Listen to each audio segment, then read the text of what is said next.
everyone, and welcome back to the next episode of my 10 questions series, where we have been finding out a little bit more about what makes these gardeners tick.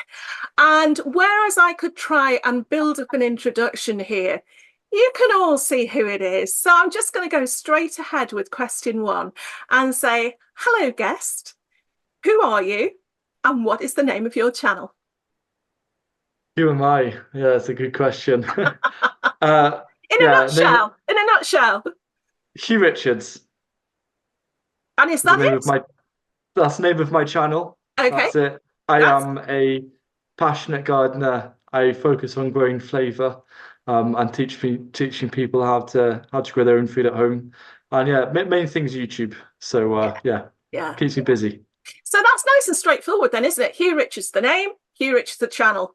Because so many of us Yeah. agonize over, oh, what's going to work? What's going to work? What shall I call it? How can it be something different? But you've just gone with your name. It's Well, worked. I didn't initially. Ah, It's been through like two iterations, and it's just okay. easier being like keeping it my name now. Are So you yeah. are you going to reveal what your first one was? Yeah, it's called Hugh's Nursery because I wanted to start Oh, a plant nursery. right. Okay. Okay. Yeah, yeah. I'll come back to that then. These are I've told you that I might just surprise him with a couple of extra questions, but I shall see. We shall see. Okay, then, Hugh. So, next question for you might be a bit tricky, but whereabout do you actually garden? I actually garden in this field at the moment. So I'm based in Aberystwyth, a coastal town in Midwest Wales. It's beautiful. It's from Birmingham, you get one train and it's right at the end of the line. And if you go any further, you end up in Ireland across the sea. Wow. Uh, and yeah, it's this. I was gardening at my parents' house for basically my whole life. Mm. Last year was my last season there because I had these two sites, and now everything's all dedicated in this one site. So my kitchen garden's there, and then a more kind of like expanded permaculture experimental site. Yeah, yeah. And that's so you've got two different sides there because I've seen the kitchen garden compared to the footprint that you had before. It's quite condensed, isn't it? It's Yeah, it's nearly a quarter of the size of yeah. what I had before. And is that been So tricky, or is that quite in a way, is it quite a relief? well, it's so like it's such it's quite easy to keep on top of. Yeah, yeah, yeah, yeah. We found Yeah. that when our previous allotment site was, so we've gone the other way around, was like half of half an allotment. So yeah, Oh, right, quarter yeah. of a traditional allotment, but we knew every inch. We used every single inch because every bit of space was really, Yeah. really important.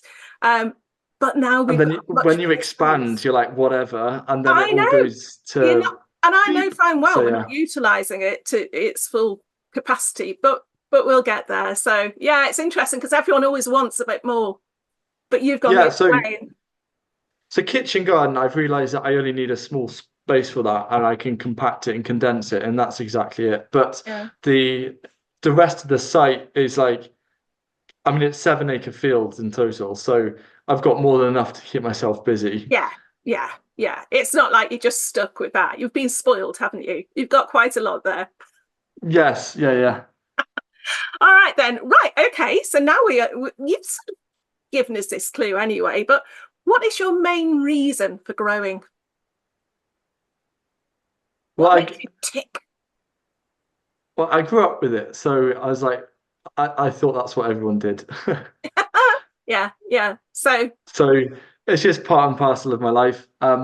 Obviously, that's not a very romantic, inspirational answer. So to make it romantic and inspirational is because it's my escape from a busy world. And it's like I get to reconnect with the seasons.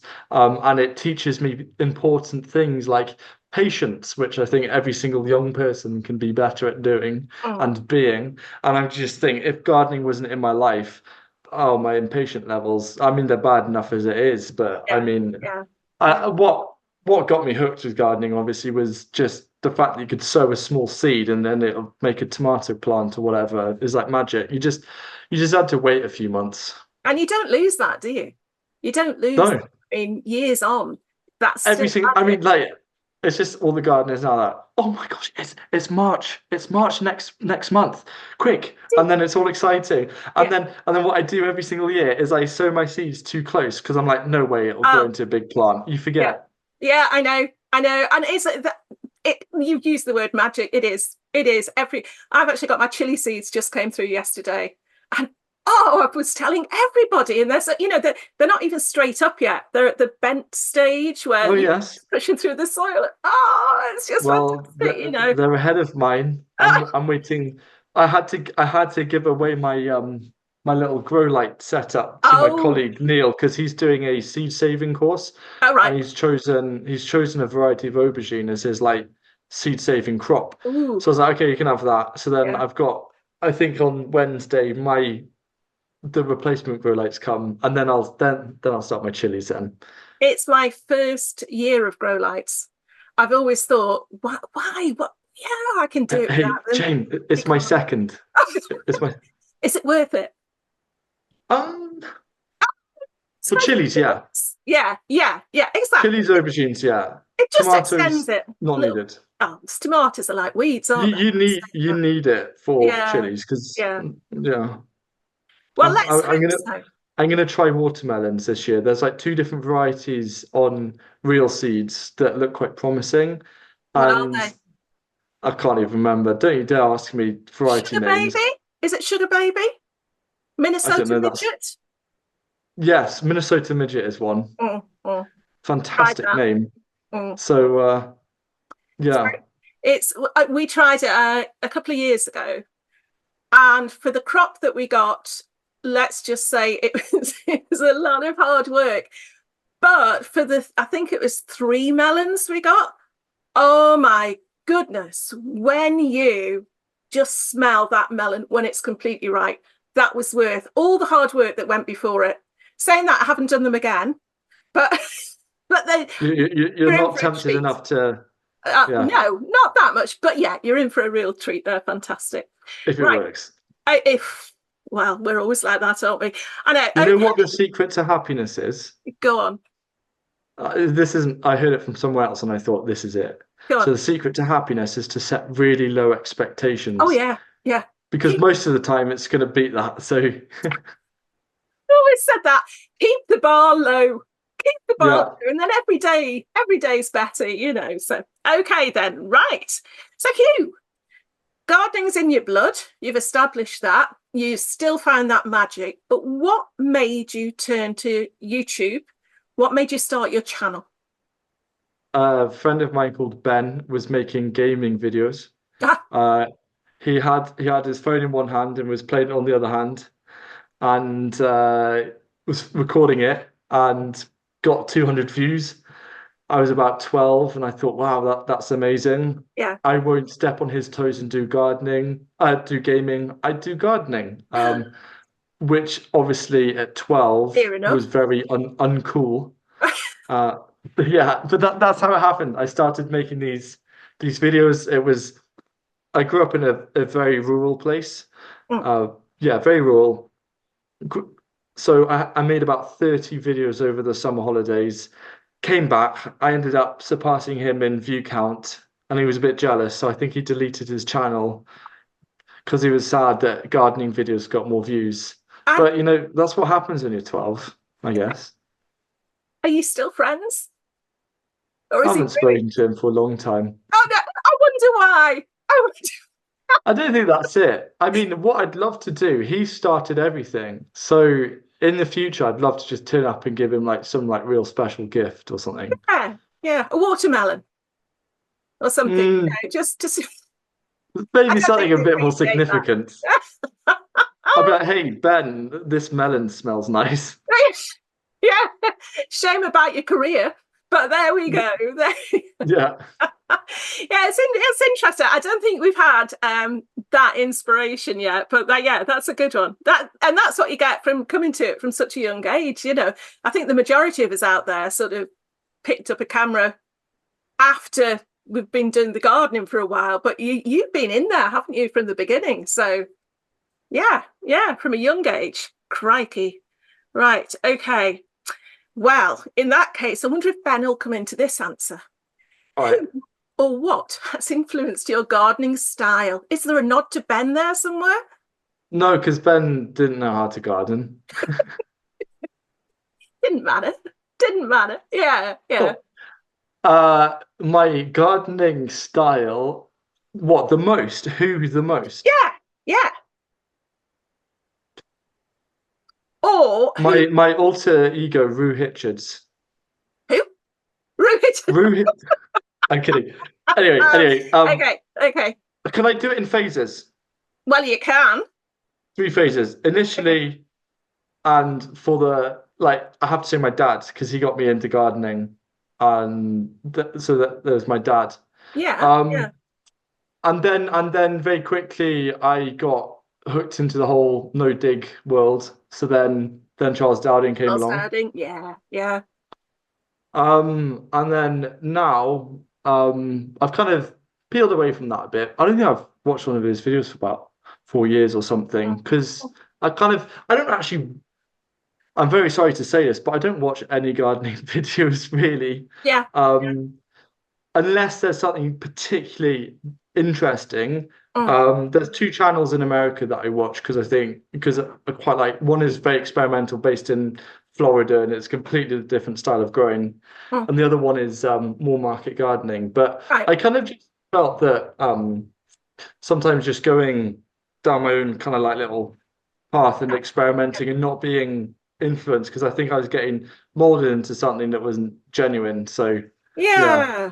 Yeah. But I think so. I'd say like for the last couple of years, I'd say it's less so gardening stuff because I always want to garden, but I don't want my career just to be gardening. Oh, I'm really interested in designing like larger scale edible landscapes. yeah. So I definitely want to go down the realm of like holistic or like regenerative farm design and all Oh, that oh. side of things. So I'd say then the inspiration would be more of a guy like Richard Perkins, who's Right. like the leading, I'd say the leading kind of voice in regenerative agriculture in like a temperate climate. Oh, Well in Europe anyway. So yeah. Yeah. yeah, but that's starting to it's still staying with food, but it's starting to move away. Yeah. Yeah. And I think that's interesting because you have been doing it for a long time now. You said about different phases. Obviously, your dad is the immediate Mm, impact. It's been the immediate thing. But I think very often I'm guilty of this, and I'm sure a lot of people watching are. You're watching social media on on whatever platform, and without even necessarily realizing you're being influenced almost subliminally, and you're thinking, oh yeah, but that's the way you do this, that. But you've got to the stage where you've really found, or it sounds like you've really found, or you're trying to find your own niche and your own route. And I think to free yourself of all the other influences yeah. must help you discover that without being bombarded by lots of different things, and it might change in 5 years time. You could think, yeah, Yeah. I tried that, you know. I think there were a lot of things that just weren't quite adding up to me. I was like, Hamlet, there's something going on here.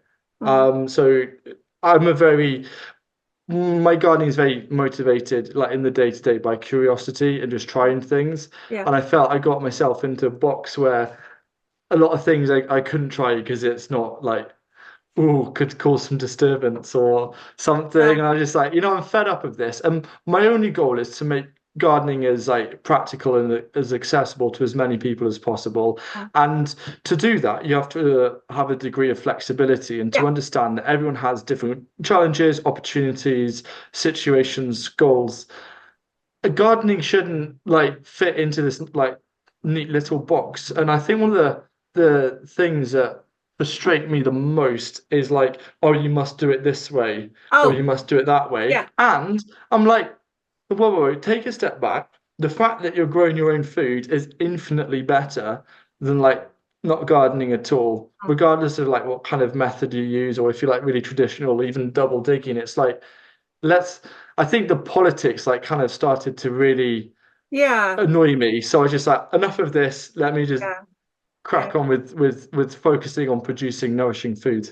Yeah. Yeah. And I think as well, I think for people who are just starting out, like you just said about the accessibility, for people who are just starting out, they might be desperate for some rules, if you like, and they're not basics. There are basics to know, but they're desperately saying, well, I've got friends who started out in the last few years, and they're saying, well, they said that, but they said that, but what should I do? And it's just a case of, as long as you've got your basics right, and when I say basics very, very loosely, Yeah. light, water, you'll find your own way, and whatever works for you might not work for someone else. And it's, yeah, you've got to feel your way through that. But I think it's hard when you're just starting and you've got so many different people telling you so many different things. So Well, yeah, so today, as because we moved on this recording a bit later, because I was trying to film around the weather, I managed to film a couple of videos today. One of them, I really wanted to title it the why soil health is problematic. oh, But it was I mean the title was delivered, but that's kind of my thinking. It's now going to be like the No Fuss Guide to Soil Health or something like yeah, that. yeah, Because soil health is another thing where I think new gardeners get so overwhelmed. oh, And like there's literally two things you need to do. You want to cause as little disturbance as possible, and you want to add organic matter into the ground. That is it. oh, Most of the problems that you come across when gardening can be solved by adding organic matter to the ground. You don't need to know all the soil, food web and science. yeah, Your goal as a gardener is you want to facilitate the right soil environment to let nature do its thing, oh, because that's what it is. You let nature work its magic in the soil, and you can get healthy plants. You don't need to like know what like nematodes are and like all of these like little bacteria and stuff. yeah, yeah. You want to help it, not dictate. Tend, not dictate. I think that's the way I was looking at it. Tend it, not dictate to it, because nature is Yeah, yeah, incredible.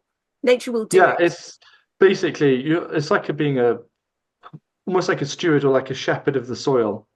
You're It's not nice. like a shepherd of It's the true. soil. I don't think I've heard of. Have you heard of that before? I No, haven't. no. I'm All imagining a right, little shepherd with a you gun heard it here first. You protecting heard it that. here first. Yeah, Shepherd of the soil, though, because you've got like you got that flock, and but you're like you're kind of guiding it, but you're not like saying eat that grass there and eat that grass yeah, there. It's just yeah, like making sure it's a bit of an overview, and that's what you have it yeah, as like a gardener, I think. yeah, yeah. That's really. Oh, I could talk forever about that, but we are moving on. I'm Yes, trying to see where I am. Right. Okay. Oh, this is a nice one because we touched on this before. So you're talking about you've got your big experimental area, you've got your smaller kitchen garden, but what would your ideal gardening space be? walled garden.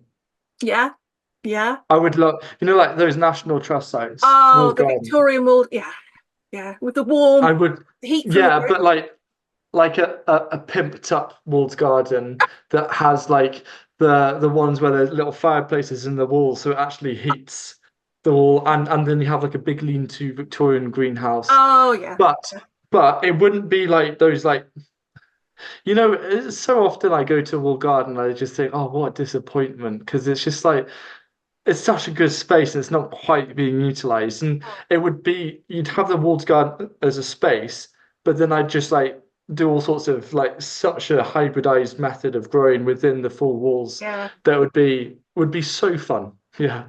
I worked at all right, I volunteered as a gardener at the Sugarborough. I don't know if you've heard of the Sugarborough estate. It's a big pile in Staffordshire, and I worked in the walled garden, and it was just as you said. It was you had the what you call it, yeah, the lean-to greenhouse, absolutely beautiful. It was the first place they ever grew pineapples, so they actually had the pit with the pipes coming out of it that went underneath the greenhouse to heat the Yeah, greenhouse. yeah. The history of it was incredible, but sadly when I was there it was all making it look pretty for the National Trust members who visited, so it was Mm. very much planting vegetables in a line, yay far apart, and completely the opposite in the gardening I like to do, but it had to be I nice for visitors. yeah, it's tricky like the National Trust because I mean I have people like, oh, well, the National Trust should be no dig and stuff. And it's like, yeah, but a lot of the gardens actually weren't back then. So No, like, no, and part of it is like, it's not saying like, oh, that that candle should have no oil in it or something when you're going around the house. It's just Yeah, like, you know what, there's far more important things in life to worry about what kind of gardening methods the National Trust use. absolutely. Like, I come know, on, get I a know, life. I know. Oh, But yeah. but yeah, yeah. I like. I'm growing a peach in our Oh, tiny little congratulations. greenhouse. Well, yeah, I'm saying I'm growing a peach. I've put a peach tree in, and it's not doing great, but hopefully this year, fingers crossed. But if it was, that's what I always think about the walled gardens, the warm walls, and the being able to grow that fruit just with the sun radiating out. That just sounds I'm fantastic. planting peach, apricot, nectarine, and a cherry, all self fertile varieties Yeah, yeah. and dwarfing varieties in one of my polytunnels. Yeah, but your Um, polytunnel is going to be a bit bigger than my polytunnel here, isn't it? That's not going to be in your kitchen garden. no, I could probably fit three of those in the kitchen garden, actually. Yeah, Ah, in a 6 meter long. yeah, With yeah. dwarven ones, that's fine. But yeah, it's like yeah, one of the other polytunnels just gonna grow a few less tomatoes next year, but I think it'll be really fun. Yeah, it's good. I saw Liz's. Was it Yeah, next? because like Liz has a lot more headspace than my polytunnel, so It has that's an why aircraft hangar, basically. It's an it's aircraft hangar. amazing. Yeah. But yeah, she did really well, didn't she? But wasn't it nectarines and she wanted a peach or peaches? I thought I'd just be happy with any of those. To be able to grow Yeah, that same. in this country, I know. incredible. We'll see what Okay, happens, eh? next question, Hugh. This is your quick question that you have no idea. Just to say to the viewers, Hugh will have seen these questions beforehand, and so he'll have a rough idea of what I'm going to ask. But this question, he's got no idea what it's going to be, and it's just an either or, nice and simple. I'm going to give you two Did you choices. send me the questions beforehand? Ah, yeah, yeah. Don't pretend you didn't know, Hugh. No, You're I so generally far too didn't. But good. I've seen like Liz's one, so I kind of get the format. Yeah. But right, ask Okay, me the you wouldn't surprise. know this one. I've got this written on my little post-it note here. Harry Potter or Lord of the Rings? Oh, it would have to be Lord of the Rings, just. Wrong. Well, okay, right. We're gonna have to settle this in person. I think that's a good idea. No, I do know what you mean. They are very different, but yeah, having kids, I went through the whole Harry Potter series with them, so I do know. Yeah, me too. I went through it myself. And the I games, used to, the games, yeah. going around. What's it? What was the bank called? Gringotts. Yeah, Going yeah. around Gringotts in a roller coaster, collecting gold coins. Come on, Yes, you it's don't have cute. Lord Like of the Harry Rings. Potter, it's lovely, it's beautiful, but Lord of the Rings is just it's art. It is epic, and Harry Potter is sort of a slight rip off of. And the music score of Lord of the Rings, Mm, come on. yeah, yeah. I write my books to like Lord of the Rings ambience music. So Yeah. anyone who reads that now has got to have that on in the background to get the full Yeah, effect. yeah, Right. yeah. Okay. Right. Hugh, back to Good gardening, question. or maybe it's not Oh, back to gardening because this one okay. would be interesting if you don't remember this one. Is there anything that the viewers might not know about you that you would like to share? I have a dog Oh, who is currently Runa. she. Bear with me. Bear with me. Okay. This hasn't Ah, happened before. this is my doggy. Oh, hello there. Hello. So, She's you see, this is terrible for recording because I now get obsessed with talking to the dog. The recording Runa. goes out the window. Tell us a little bit more about Runa. Yeah, she's a Romanian rescue. I've Oh, had her for about a year and a half now. yeah, yeah. Um, got her when she was 6 months, little peanut. So yeah, she's my little companion. I'm not yeah, I just keep it more so like private really. So Oh, that's one thing. And then I also play a lot of sport. So okay. I used to play rugby religiously. I hadn't played for 5 years and I've just got back into that. But I love squash and badminton as well. Oh, I can't do that. Matt, I've got no So arm strength at all. It's just like I just have to it's watch things go past. wrist, No, wrist. no, just goes past me, and I think, what? When did we start? So that's interesting. That's interesting. Oh, yeah. Well, we've been looking after my daughter's Romanian rescue for the last week, who's been bullying our old dog. But it's great Oh, fun, great fun. I love them. Right, okay. Now, I'm expecting something really wise from you here, not to put any pressure on, but my last question for you, Hugh, is what advice would you give to someone starting out? Now, you can take that however you want, whether it's gardening or YouTube, whichever way. starting out, I focus on the gardening side. Um, it's something that is quite fresh on my mind because it's related to what I was recording today. But it's like it's the whole idea of like less is more. If you get an allotment or or you have a back garden and you want to transform it into a kitchen garden, don't like get like a like compost or whatever and try and make it spread out as much as possible. It's better to have a much smaller growing space where the ground is nice and fertile and has lots of organic matter in comparison to like a larger space where you're trying to like just about stretch all of the compost and then it starts to dry out. So I'd say like start small, get the conditions right, and then expand.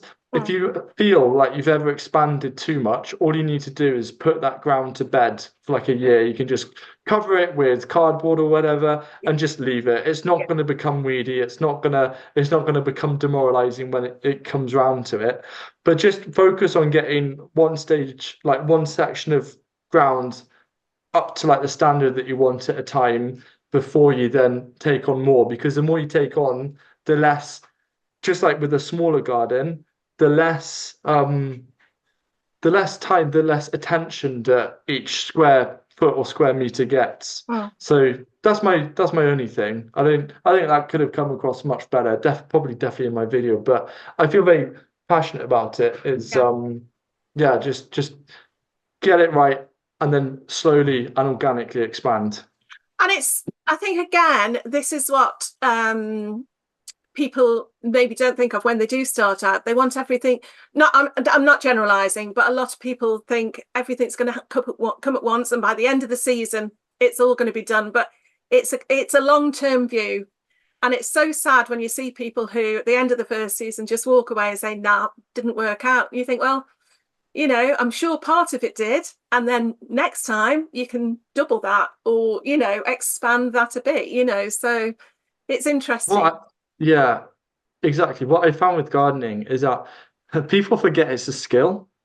Mm, If you're going to be learning a musical instrument, you can't just go through like the first session and think, oh, it's all going to work. The tricky thing about gardening is that you have all of these different cogs spinning. You have seasons to deal with. It's not like cooking where, oh, it didn't work. I could just try that recipe again and find out in another hour or two. yeah.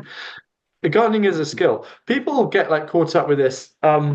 People like to try and like in the comment section catch me out about things like the self-sufficiency garden, like trying to catch me out about costs. I'm going to be doing a video very soon about the whole side of that. Mm, But it's like, whoa, wait a second. Why are you just thinking about it from a mm, 1 year perspective? yeah, yeah, Because yeah, there's a cost to set up, yeah, but then the cost to run it is like 5% of the initial setup yeah, cost year on year. So yeah. when you look the difference between a 1 year outlook, where depending on how the setup, you can break even, Mm, 1 year outlook versus 3 years time, where you're making like the equivalent of like 12, £13 an hour for every hour of work that you've put in terms of crops that you get out.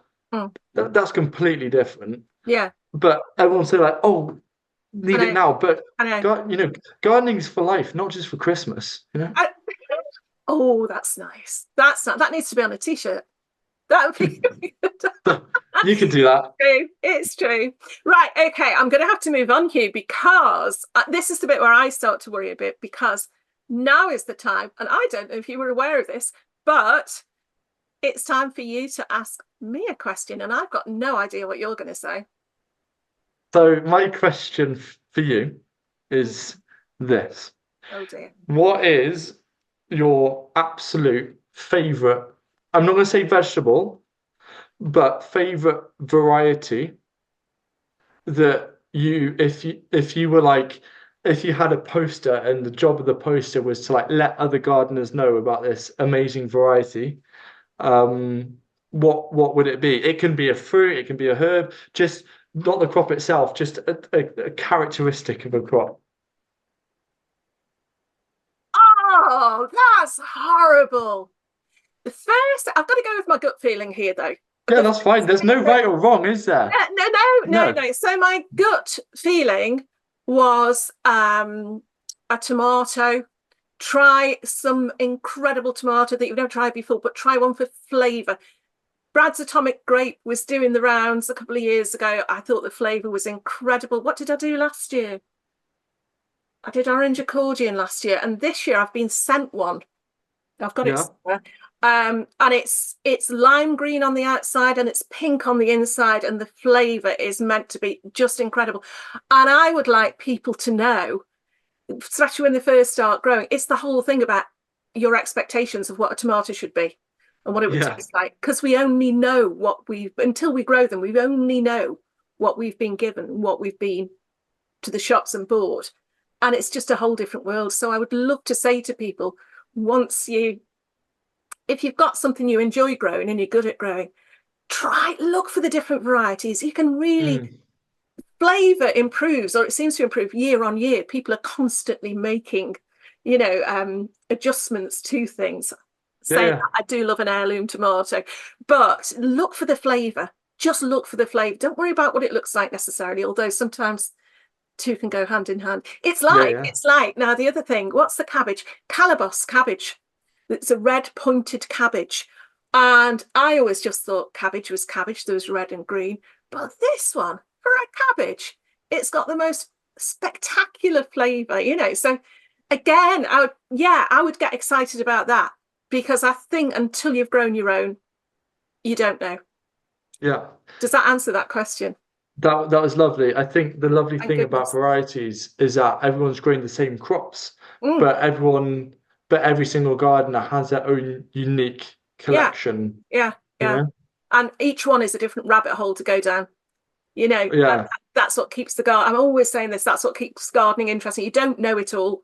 You'll never You know it can all. But never let's know it all. hope you never know it all, because that's what keeps us interested, isn't it? So, yeah, that's just one of those questions. Though I'm going to go away here and think, oh, and then there's that as well. I should have said this, and I feel like I need to put loads of little captions underneath when I edit this. To It's say, oh, fine. I think you've answered it. Save the time. oh, okay, oh, okay. We can spend our whole lives Oh, reminiscing. we could.